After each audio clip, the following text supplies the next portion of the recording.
Ну что, мои уважаемые сторонники, вы видели вчера, как свистела фляга у Груньки на стриме?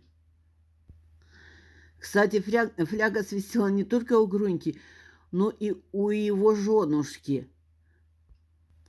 которая весь стрим простояла с задницей к зрителям, распустила патлы и резала тупыми ножами какое-то мясо. Она ими еле-еле пилила вот это мясо, потому что хозяин вот этот вот накурится травки и даже ножи поточить не может.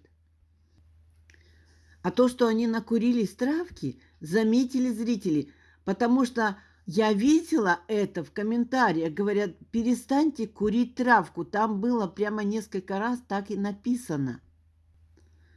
Не зря блокнот постоянно говорит, что Груня балбес. Вот именно это слово. Ведь нормальный человек не будет на стриме нести такую муть, как он будет дрессировать бобров. Вы слышали это? Он уже страусов заводил, он уже, ну я не буду повторять то, что он хотел делать, но теперь пришла очередь дрессировать бобров. Вы знаете, я как-то проезжала мимо одной больнички психоневрологической, да, и там вот это люди ходили, такие тоже молодые, и мне их стало жалко просто. Но они не виноваты, что их природа так обделила разумом. Ну ничего не поделаешь. Кстати, здесь писала Ира, которая, вероятно, в одной палате с магистром лежала. А магистр лежал в одной палате с Наполеоном и еще каким-то там... крокодилом Геной, наверное. Так вот, эта Ира докопалась до Дениса.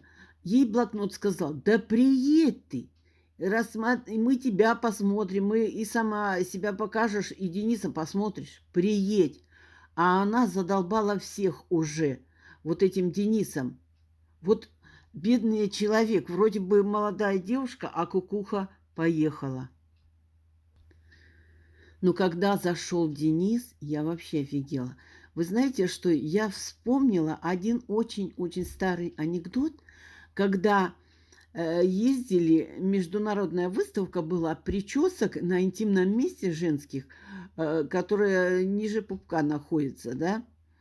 Так вот, наша Маша была на этом конкурсе и заняла первое место, потому что там француженка сделала начес, там красивые кудри, все развела, завела. Потом другие тоже девушки такие прически сделали забубенные.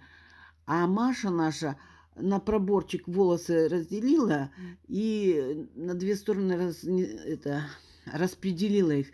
Так вот, я когда глянула на голову Груньки, на голову Дениса, я сразу вспомнила этот анекдот. И Маше дали первое место за это, за эту прическу. Так вот, у Дениса была точно такая же прическа. Я не знаю, как можно мужику вот такую идиотскую прическу сделать. Хотя, вы знаете что, там действительно какие-то магнитные влияния вот в этой деревне Ребле. Почему у них сносит крышу? Это неспроста. Поэтому Ире прямая дорога туда. Потому что их потом легче отслеживать и лечить. Даже Нестеров стебанулся над своим другом, как он называет его, говорит: а где Ханна? Ну реально, вот вы знаете, тут только Ханны не хватало. Как мне заметили многие, в этом стриме здесь была прямая реклама моего канала «Деревенские посиделки». Но это не мой личный канал. Понимаете, у меня 1800 подписчиков.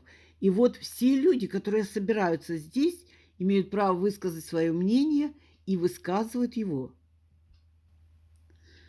И вот смотрите, на каждом стриме у блокнота, у Маркушки и у Груньки задают вопрос о канале «Деревенские посиделки».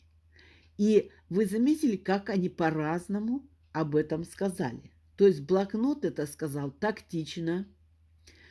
Маркушка тоже не особо, а вот его свистозубая Натуся что-то там вякнула тоже, но я уже не помню.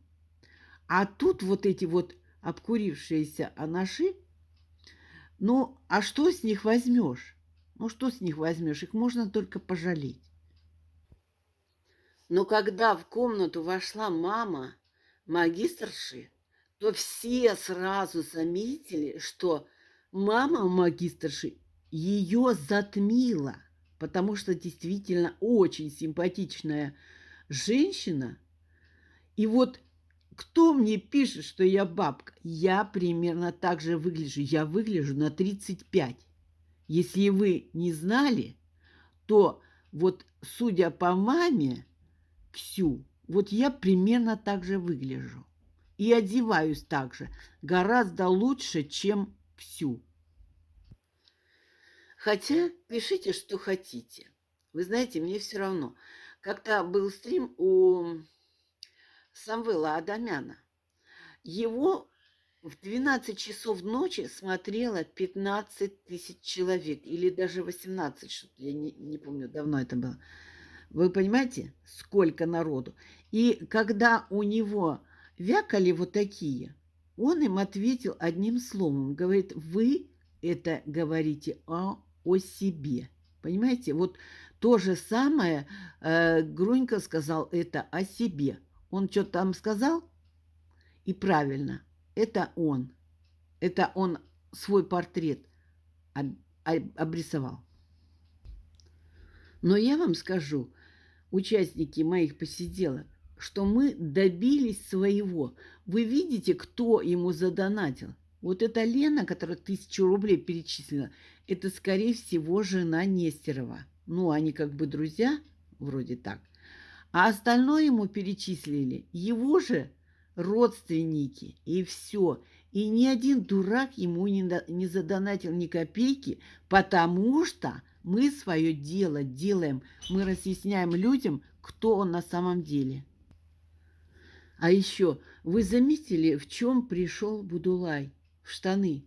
Он в трениках пришел. Представляете, на день рождения пришел в трениках икру жрать. Сделал пробор на голове и одел штаны какие-то зачуханные.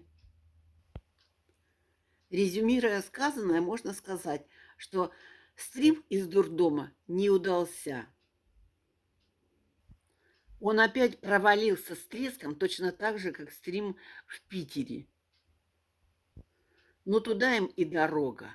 Вот таких блогеров нужно вообще опускать и закрывать.